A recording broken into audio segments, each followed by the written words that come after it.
यार वो एचआर का मेल है फ्लेक्सी पेरोल के डिक्लेरेशन के लिए, तो तुमने भर दिया क्या वो? नहीं यार, मैंने तो नहीं भरा। तान्या, तुमने भर दिया क्या? नहीं नहीं, मुझे इसकी जरूरत नहीं है। क्यों? मेरी किस्मत तुम्हारी जैसी अच्छी कहाँ। अरे ये क्या मतलब? मतलब ये कि मेरी सैलरी इतनी ज़्यादा है ही नहीं कि मुझे फ्लेक्सी पेरोल की ज़रूरत पड़े। अच्छा, वैसे ये फ्लेक्सी पे है क्या और इसका फायदा क्या है? कई कंपनियां अपने कर्मचारियों को वित्त वर्ष की शुरुआत में सीटीसी यानी कॉस्ट टू कंपनी में बदलाव करने की इजाज़त देती हैं। सीटीसी असल सैलरी ना होकर कई चीज़ों से मिलकर बनती है, जैसे बेसिक पे, एचआरए, स्पेशल अलाउंस, वेरिएबल पे, employer, EPF contribution. Special allowance में आमतौर पर फ्यूल और travel reimbursement, LTA, phone bill reimbursement जैसी चीज़ें आती हैं। ये चीज़ें कर्मचारियों को सुविधा के रूप में मिलती हैं, लेकिन टैक्स भी बचाती हैं। इन खर्च को आय से घटाने के बाद कर की गणना की जाती है, जिससे टैक्सेबल इनकम और उस पर टैक्स कम बनता है। अब उन सुविधाओं पर आते हैं जिन पर कि टैक्स बच सकता है।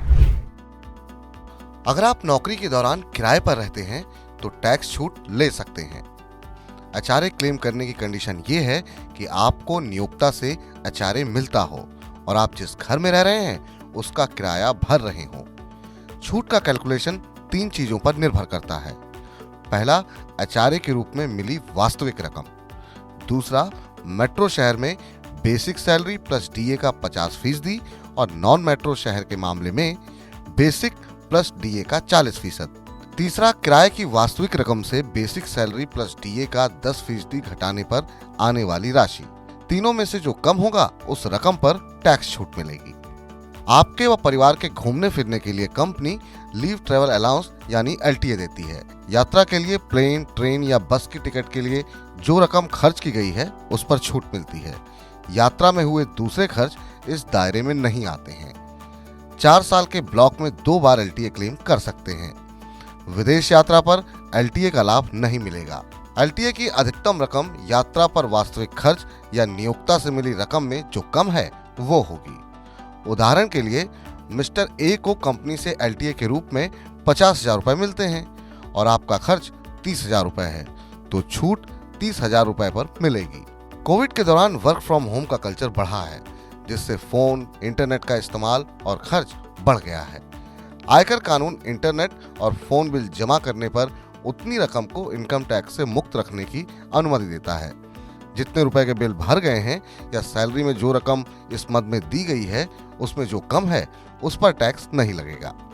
आप चाय, पानी और खाने पर जरूर जाते होंगे।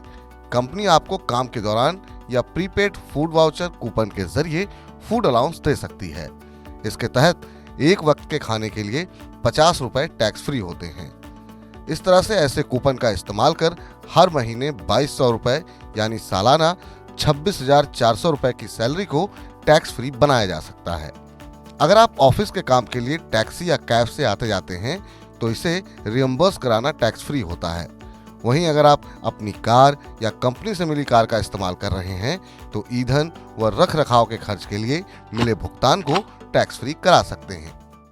जो एम्प्लॉय है वो जो भी खर्चे करता है उसकी ऑफिस के पर्पज से उस कार को इस्तेमाल करता है तो उन सब खर्चों की वो रियम्बर्समेंट ऑफिस से ले सकता है।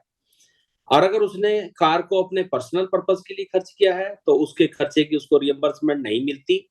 और इसके अंदर फिर थोड़ा सा कार के लिए इनकम टैक्स डिपार्टमेंट ने एक बाइफर्गेशन दिया हुआ है कि कार अगर आपकी 1600 सीसी तक है तब उस केस में आपको 1800 रुपए प्रति महीना आपको कार का खर्चा मिलता है और 900 रुपए महीना आपको ड्राइवर के लिए मिलते हैं।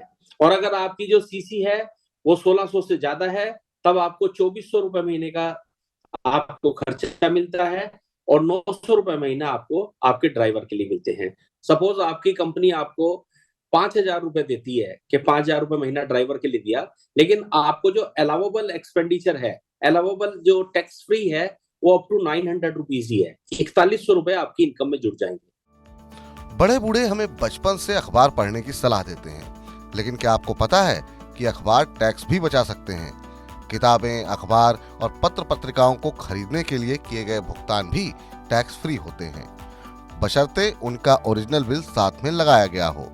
बिल की रकम या सैलरी में इस मद में निर्धारित राशि में जो कम है वो टैक्स के दायरे से बाहर रहेगा। तो अब तो आप समझ गए होंगे कि एचआर के मेल का रिप्लाई क्यों ज़रूरी है। इसके अलावा और भी अलाउंस हैं जिन पर कि टैक्स छूट मिल सकती है। अगर कंपनी आपको अलाउंस देती है तो इसके लिए सैलरी स्लिप देख सकते हैं या फिर एचआर से पूछ सकते हैं। टैक्स छूट के लिए किन बातों का ध्यान रखना चाहिए, ये जानते हैं टैक्स एक्सपर्ट से। कोई भी अलाउंस या डिडक्शन हम क्लेम करते हैं तो उसके लिए हमारे पास ओरिजिनल रिसिप्ट होनी चाहिए। सपोज हम एलआईसी पे करते हैं तो जो एलआईसी की रिसिप्ट है वो हमारे पास होनी चाहिए। मैंने पीपीएफ में पैसा जमा किया है तो पीपीएफ की पासबुक मेरे पास होनी चाहिए। मैंने अगर कोई इंटरेस्ट पे किया है, जैसे हम लोग हाउसिंग लोन में सेक्शन 80C के तहत लेते हैं, हाउसिंग लोन का इंटरेस्ट पे किया है तो उसकी पासबुक मेरे पास होनी चाहिए। नेशनल पेंशन स्कीम है, उसकी पासबुक मेरे पास होनी चाहिए। मेरा पेमेंट का रिसोर्स होना चाहिए, तो ताकि मैं कल को जस्टिफाई कर सकूं कि ये पेमेंट मेरी है, मैंने अपने अकाउंट से ही पे की है और मैं इसकी डिडक्शन क्लेम करने के लिए एलिजिबल हूं।